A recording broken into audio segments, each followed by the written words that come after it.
안녕하세요. 다산에듀 교수 이창선입니다. 자, 이번 시간에는 위험물 안전관리법 시행령에 대해서 공부하도록 하겠습니다.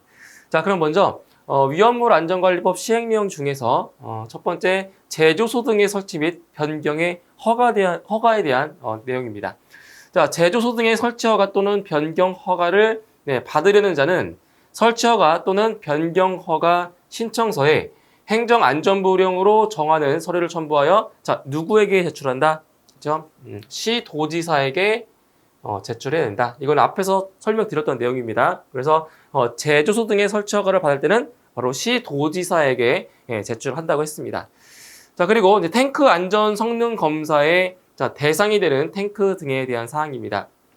자, 여기서는 몇 가지만 보시면 되는데, 탱크 안전 성능 검사를 받아야 하는 위험물 탱크는 탱크 안전 성능 검사별로 다음에 어느 하나에 해당하는 탱크로 한다. 자, 여기에서 이제 어떠한 검사를 이제 보셔야 되냐면, 여기 나와 있죠. 기초 지반 검사를 좀 암기를 하셔야 됩니다. 기초 지반 검사 같은 경우는 5개 탱크 저장소에 액체 위험물 탱크 중 그 용량이 얼마 이상이다?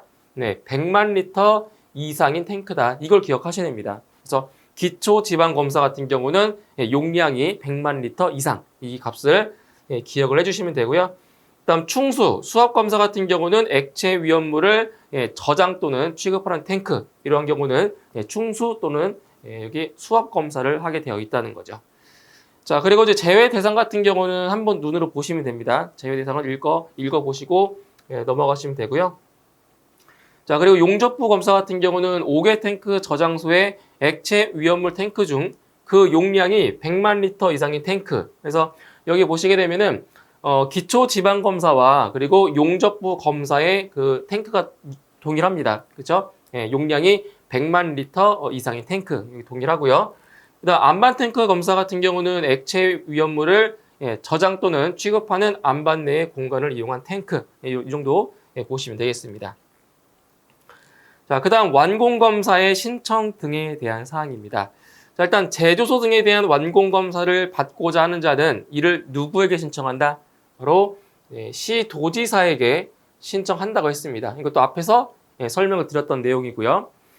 자, 그리고 이제 완공검사 신청을 받은 시도지사는 제조소 등에 대하여 완공검사를 실시하고 완공검사를 실시한 결과 해당 제조소 등이 규정에 따른 기술 기준에 적합하다고 인정하는 때에는 완공검사 합격 확인증을 교부해야 한다라는 거죠.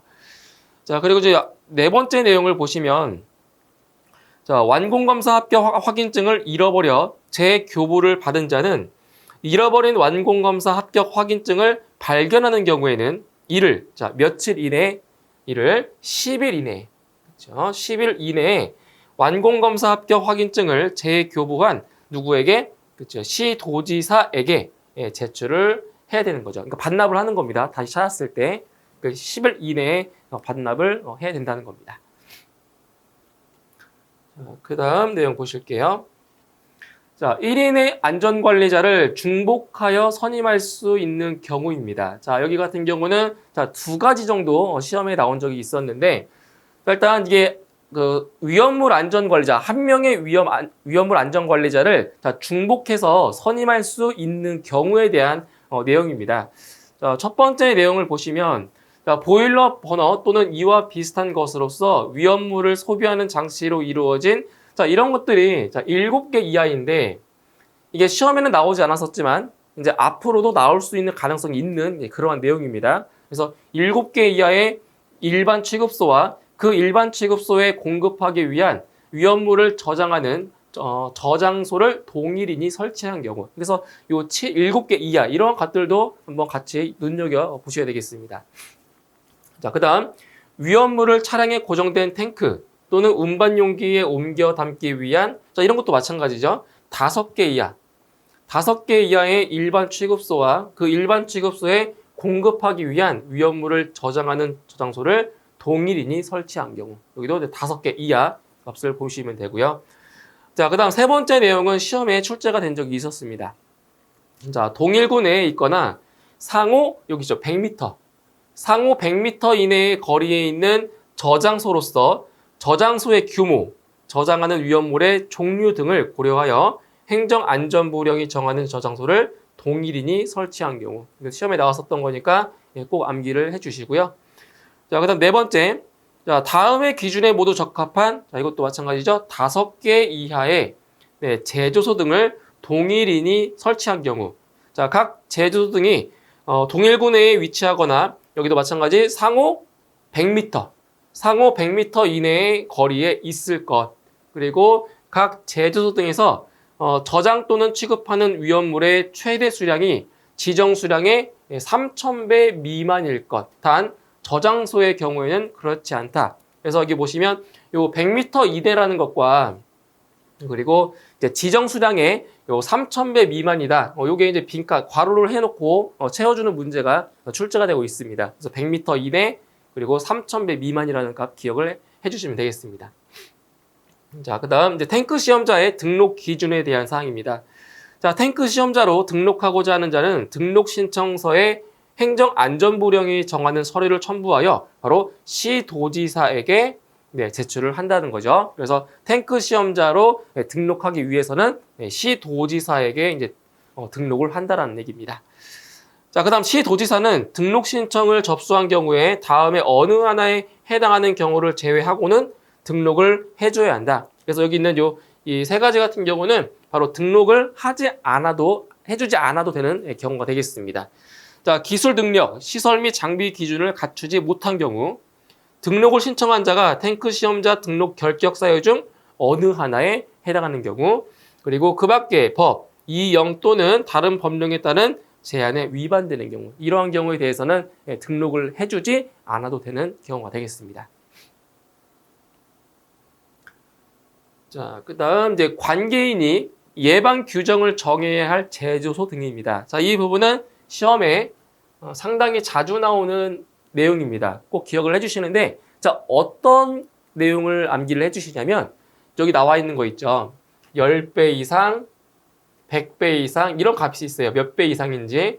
이래서 어렵습니다. 헷갈려요. 그래서 10배 이상, 100배 이상, 150배 이상, 그리고 200배 이상.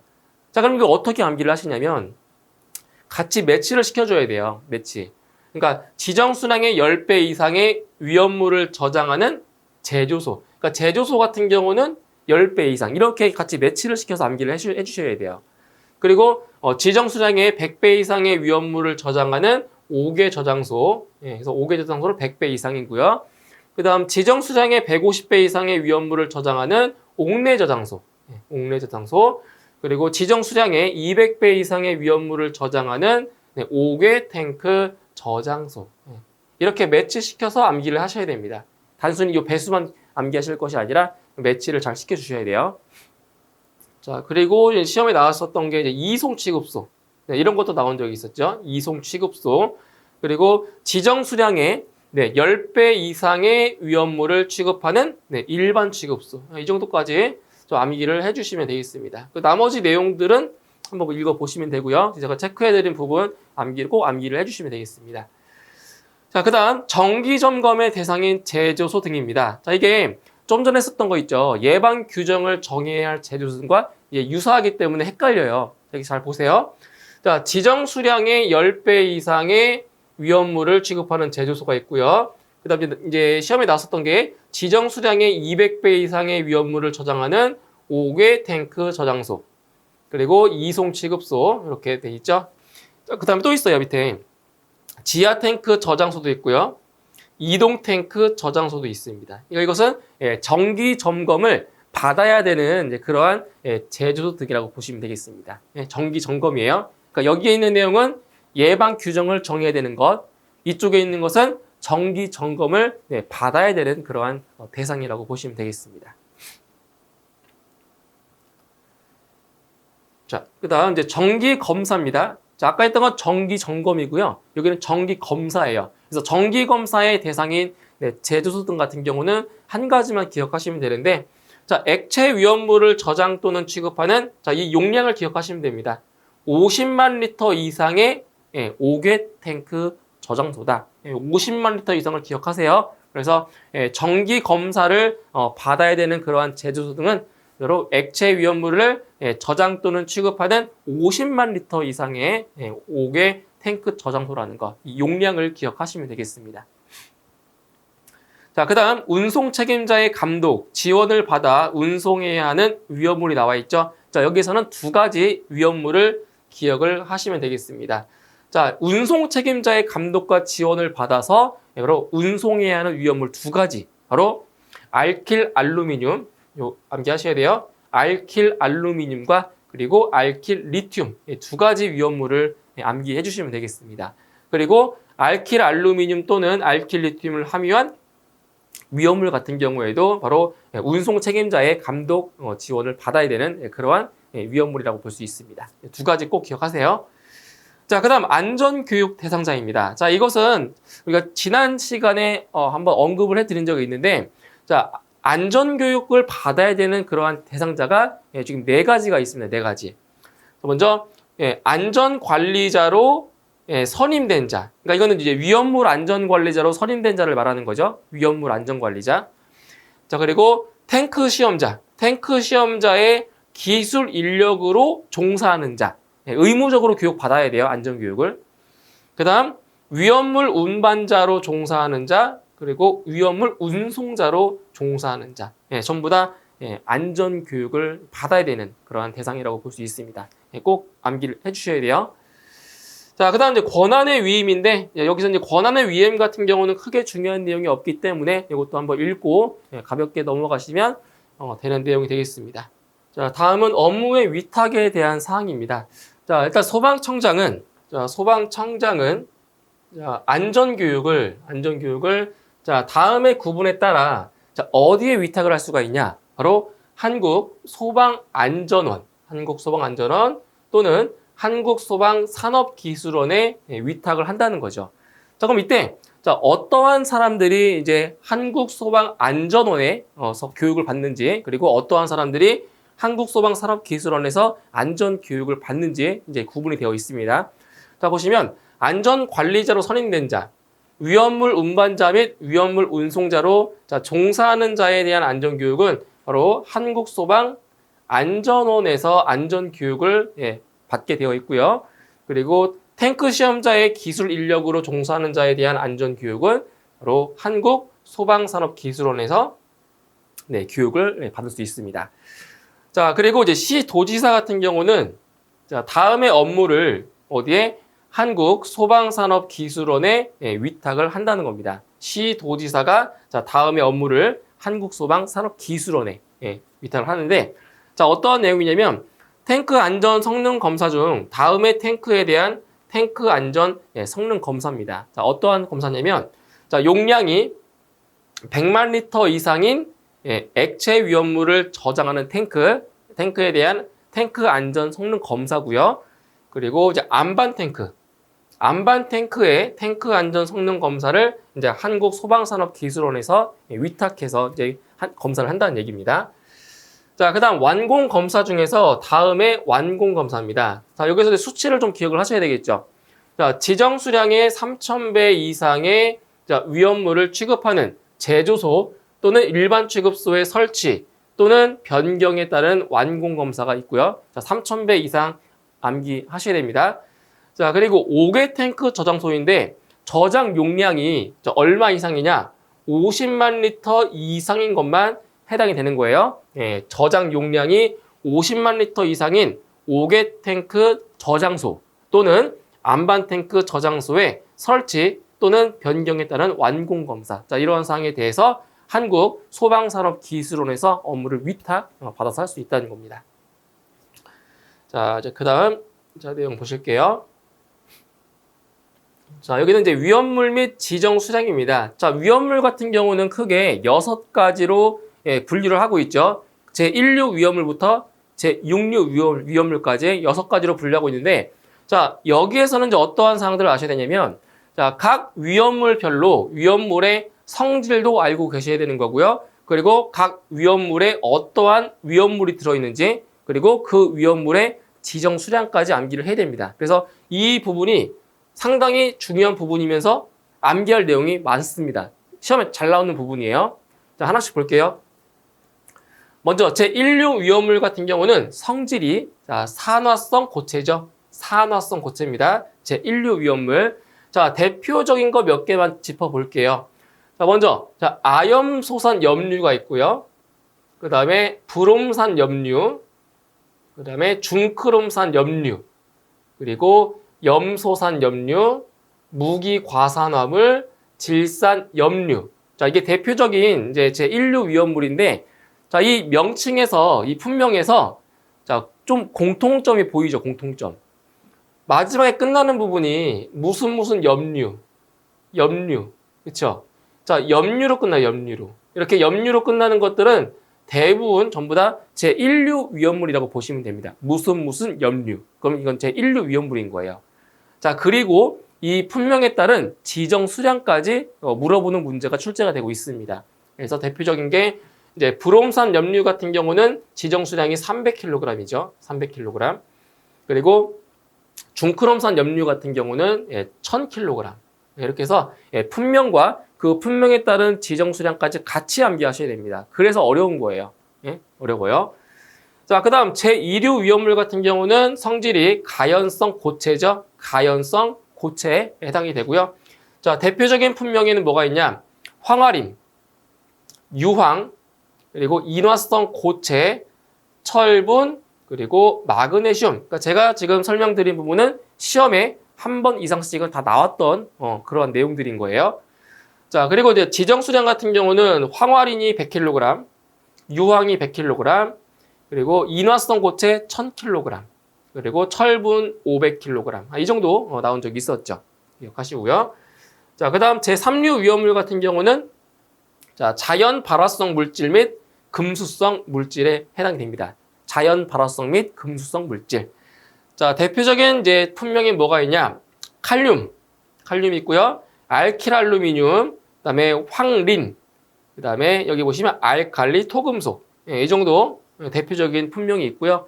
그다음에 지정 수량 같은 경우는 한 이 정도 나왔었네요. 알칼리 토금속, 알칼리 금속 및 알칼리 토금속 같은 경우는 지정 수량이 50kg이다. 이 정도 기억을 하시면 되겠습니다. 자, 그 다음 제4류 위험물의 성질은 인화성 액체죠. 인화성 액체. 자, 우리가 흔히 알고 있는 뭐 휘발유, 뭐 경유, 등유 이런 것들이 전부 다 이제 인화성 액체에 들어가는데, 자, 보시면 특수 인화물이 있어요. 알코올류, 그 다음에 동식물 유류. 이 정도 보시면 되고요. 인화성 액체는 이제 뒤에 가서 좀 더 자세하게 다룰 겁니다. 자, 그 다음 제5류 위험물은 자기 반응성 물질이죠. 자기 반응성 물질. 자, 대표적인 품명에는 자, 유기과산화물. 자, 이게 아까 그 제1류 위험물 같은 경우에는 무기과산화물이죠. 무기과산화물인데 유기과산화물은 제5류입니다. 두 개 헷갈려요. 무기과산화물이 1류고요. 유기과산화물이 5류입니다. 5류. 네. 그다음 니트로 화합물, 히드라진 유도체, 질산 에스테르류. 이렇게 대표적으로 있고요. 그 다음에 지정 수량 같은 경우는 뭐 시험에 나온 적이 없었어요. 그래서 한번 이거는 이제 품명 정도까지만 좀 보시면 될 것 같습니다. 자, 그 다음 제6류 위험물은 산화성 액체죠. 산화성 액체.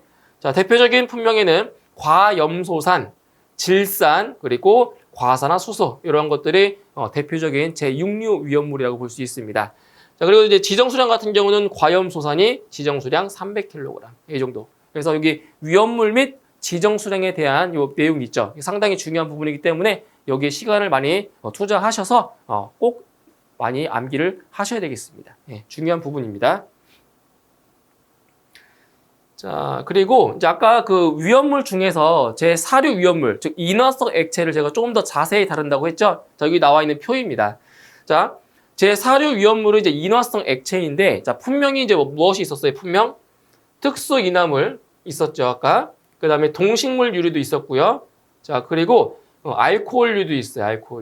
알코올류. 근데 이제 석유류 같은 경우는 제1석유류부터 제4석유류까지 보시면 1석유류, 2석유류, 3석유류, 4석유류. 자, 이렇게 네 가지로 분류가 됩니다. 석유류 같은 경우는.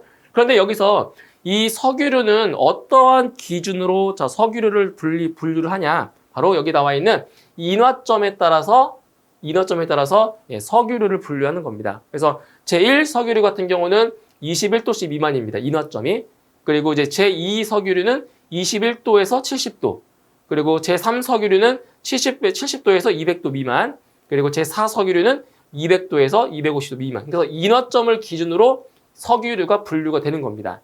자, 그리고 중요한 거는, 자, 여기 지정수량이 나오는데, 자, 지금 보면 비수용성, 수용성. 그러니까 비수용성은 물에 녹지 않는 거, 수용성은 물에 녹는 건데, 이 비수용성과 수용성의 그 지정수량을 잘 암기를 하셔야 돼요. 그런데 여기에는 자, 규칙이 있습니다. 규칙.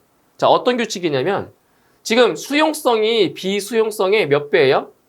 2배. 여기 보세요. 수용성이 비수용성의 2배입니다. 2배. 여기도 마찬가지로 2배. 근데 제4석유류는 지금 구분이 안 되어 있죠. 그냥 6,000리터입니다. 6,000리터. 지금 제가 굵게 표시한 부분은 이것도 시험에 나온 적이 있었기 때문에 꼭 기억을 해주시면 되겠습니다. 제4사류 위험물도 시험에 잘 나오는 부분이에요. 자, 그 다음 이제 비고 부분을 보실게요. 자, 여기서는 이제 수치를 기억하셔야 되는데, 자, 일단 유황은 순도가 얼마 이상이냐? 60 중량 %, 자, 이 이상인 것을 유황이라고 합니다. 순도가 60 중량 % 이상인 것. 여기 나와 있는 이 수치를 기억하셔야 돼요. 그 다음에 철분은 철의 분말로서 53 마이크로미터의 표준체를 통과하는 것이 50 중량 % 미만인 것. 이것도 이제 괄호 해놓고 채우는 문제가 출제가 되고 있어요. 그래서 여기 나와 있는 수치를 꼭 기억하셔야 됩니다. 자, 그리고 금속분. 자, 이게 금속분이 가장 많이 나옵니다. 금속분. 자, 보세요. 알칼리 금속, 알칼리 토류 금속, 철 및 마그네슘 외의 금속의 분말을 말하고 구리분, 니켈분 및 150 마이크로미터의 체를 통과하는 것이 50 중량 % 미만인 것은 제외다. 이것도 마찬가지로 괄호 해놓고 채우는 문제가 출제되고 있습니다. 상당히 자주 나오는 거니까 이 금속분 꼭 기억하셔야 돼요. 자, 그 다음 인화성 고체의 정의를 보시면 고형 알코올 그 밖에 1기압에서 인화점이 40도씨 미만인 고체를 인화성 고체라고 합니다. 그러니까 이건 이제 아까 있었던 그 위험물에 대한 세부적인 내용이라고 보시면 되는 거예요. 자, 그리고 자, 석유류 같은 경우는 제1류부터 제4석유류까지 자, 이렇게 나눈다고 했었죠. 그때 1석유류, 2석유류, 3석유류, 4석유류에 어떠한 품명이 있는지를 알고 계셔야 됩니다. 그래서 1석유류 같은 경우는 아세톤, 대표적인 게 휘발유. 이게 1석유류에 해당이 되고요. 그 다음에 등유, 난방용으로 쓰고 있는 거죠. 자, 경유, 자동차에 들어가는 자, 등유와 경유 같은 경우는 제2석유류에 해당이 돼요. 그 다음에 중유, 클레오소트유 같은 경우는 제3석유류. 근데 제3석유류 같은 경우에는 자, 이것도 알고 계셔야지. 인화점. 그래서 1기압에서 인화점이 70도씨 이상 200도씨 미만이다라는 거. 인화점까지도 기억하셔야 됩니다. 자, 그 다음 제4석유류 같은 경우는 기어유, 실린더유.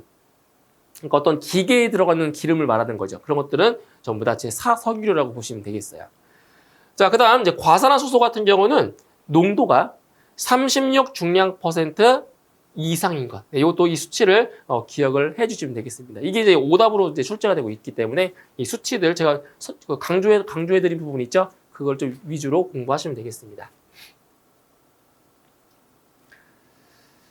자, 그 다음 이제 위험물을 제조의 목적으로 취급하기 위한 장소와 그에 따른 취급소의 구분입니다. 자, 여기 같은 경우는 한 가지만 좀 기억을 해주세요. 어디를 기억하시냐면은 바로 판매 취급소. 판매 취급소에서 바로 여기 나와 있는 지정 수량의 40배 이하라는 이 값을 암기를 하시면 되겠습니다. 자, 보시면 자, 점포에서 위험물을 용기에 담아 판매하기 위하여 지정 수량의 40배 이하의 위험물을 취급하는 장소. 이게 뭐라고요? 그 취급소가 판매 취급소라고 하는 겁니다. 그래서 요 한 가지만 좀 기억을 하시고요. 나머지 내용은 이제 읽고 넘어가시면 되겠습니다. 이건 꼭 기억하셔야 됩니다. 판매 취급소 지정 수량의 40배 이하 기억하시고요. 자, 그 다음 위험물 취급자의 자격입니다. 위험물 취급자. 그러니까 어떠한 사람들이 위험물을 취급을 할 수 있는지 그거에 대한 사항인데 자, 먼저 자, 모든 위험물을 취급할 수 있는 사람들이 있어요. 모든 위험물. 그러니까 모든 위험물이라고 하면은 아까 말씀드렸던 1류 위험물부터 6류 위험물까지 다 취급할 수가 있는 거죠. 자, 어떠한 사람들이냐? 위험물 기능장, 위험물 산업기사, 그리고 위험물 기능사의 자격을 취득한 사람. 그럼 모든 위험물을 취급할 수가 있고요. 자, 그리고 제4류 위험물만 취급할 수 있는 사람. 자, 어떤 사람들이냐? 안전관리자 교육 이수자입니다. 안전관리자 교육 이수자. 근데 소방청장이 실시하는 안전관리 교육을 이수한 자를 말하는 거고요. 그리고 소방공무원 경력자. 그래서 소방공무원으로 근무한 경력이 3년 이상인 자. 이것도 시험에 잘 나옵니다. 3년 이상. 그래서 이러한 사람들은 제4류 위험물만 취급할 수가 있다는 거죠. 이거 시험에 잘 나오니까 꼭 기억을 해주시면 되겠습니다. 자, 그 다음 이제 탱크 시험자의 기술 능력, 그리고 시설, 장비에 대한 건데, 자, 여기에서는 이제 탱크 시험자가 갖추어야 할 것이 있어요. 그것만 좀 기억하시면 되는데, 탱크 시험자가 갖춰야 될 것, 갖춰야 될 게 뭐냐? 자, 기술 능력, 그 다음에 시설, 그 다음 장비. 이 정도. 이 정도만 알고 계시면 돼요. 탱크 시험자가 갖추어야 할 것. 뭐가 있다고요? 기술 능력, 그리고 시설, 그 다음 장비. 그리고 여기 해당하는 이 내용 있죠. 이 내용들을 한번 읽어보세요. 뭐 시험에 직접적으로 출제가 되고 있진 않지만 이 내용 한번 읽어보시고 시험에 나오는 거는 탱크 시험자가 갖추어야 할 것. 3가지 기술 능력, 시설, 장비가 있다는 것. 요거는 꼭 기억을 하시면 되겠습니다. 나머지는 한번 읽어보세요. 읽어보시면 돼요. 자, 그 다음에 이제 자체 소방대에 두는 화학 소방 자동차 및 인원입니다. 자, 이거 같은 경우는 이제 시험에 또 잘 나오는 부분인데 이게 어떤 부분이 나왔었냐면 지정 수량 보세요. 지정 수량의 24만 배 이상 48만 배 미만인 사업소 같은 경우는 화학 소방 자동차를 몇 대? 3대. 그리고 자체 소방대원의 수가 몇 명? 15명이라는 건데 여기에서 좀 암기하기 편한 게 뭐가 있냐면 자 보세요. 1, 2, 3, 4 차례대로 돼 있죠. 그리고 여기 보시면 몇 배예요? 5배. 그러니까 자체 소방대원의 수가 화학 소방 자동차의 몇 배예요? 5배. 전부 다 5배입니다. 5배. 이렇게 연상해서 암기하시면 편합니다. 그리고 이제 지정 수량 보시면 지정 수량의 3,000배 이상 12만 배 미만, 여기는 12만 배 이상 24만 배 미만, 여기는 24만 배 이상 48만 배 미만, 그리고 48만 배 이상. 다 어떻게 됐어요? 다 이렇게 연결되어 있죠. 이 순서대로 소방 자동차와 그리고 자체 소방대원의 수가 정해져 있는 겁니다. 그래서 시험에 나왔었던 거는 한 이 정도가 나왔었으니까 이걸 좀 유의 깊게 보시고요. 나머지 내용들도 시험에 나올 수 있습니다. 꼭 암기하셔야 됩니다. 자, 이제 마지막으로 자, 과태료의 부과 기준입니다. 여기서 몇 가지만 짚어볼게요. 자, 시험에 나왔었던 게 어떤 게 있었냐? 여기 있습니다. 자, 위험물의 저장 또는 취급에 관한 세부 기준을 자, 위반한 경우입니다. 위반한 경우. 그래서 1차 위반 시에는 250만 원, 그리고 2차 위반 시에는 400만 원, 그리고 3차 이상 위반 시에는 500만 원의 과태료가 부과가 되는 거죠. 이 정도 좀 기억해 주시면 되고요. 자, 그 다음 내용이 상당히 많이 있습니다. 자, 여기 보시면은 이런 거 있죠. 앞에도 설명드렸지만 이런 내용들은 시험에 안 나옵니다. 이런 것들. 이런 거. 예? 뭐 신고 기한이 얼마 이상, 얼마 이내일 때 이런 거 시험에 안 나옵니다. 이거 그냥 참고 삼아 보시면 되고요. 여기도 마찬가지예요. 여기도 마찬가지로 그냥 참고 삼아서 한번 보시면 됩니다. 보시면 되고요. 자, 여기도 이제 그런 내용들이 많이 있는데 자, 이거 하나 볼게요. 자, 예방 규정을 준수하지 않은 경우. 자, 1차 위반 시에는 250만 원, 2차 위반 시에 400만 원, 그리고 3차 이상 위반 시에 500만 원. 이런 것들은 이제 앞으로 시험에 나올 소지가 있는 그러한 내용들인 거죠. 그리고 뭐 정기 점검 결과를 기록하지 않거나 보존하지 않은 경우 이런 것도 얼마든지 출제가 될 수 있는 그러한 내용들입니다. 그리고 한 가지 더 말씀드리면 이런 것들 위험물의 운반에 관한 세부 기준을 위반한 경우 이 정도도 한번 유의 깊게 보실 필요가 있겠습니다. 자, 여기까지 해서 이번 시간에는 위험물 안전관리법 시행령에 대해서 같이 알아봤고요. 저는 다음 시간에 위험물 안전관리법 시행 규칙에 대해서 설명드리도록 하겠습니다. 수고하셨습니다.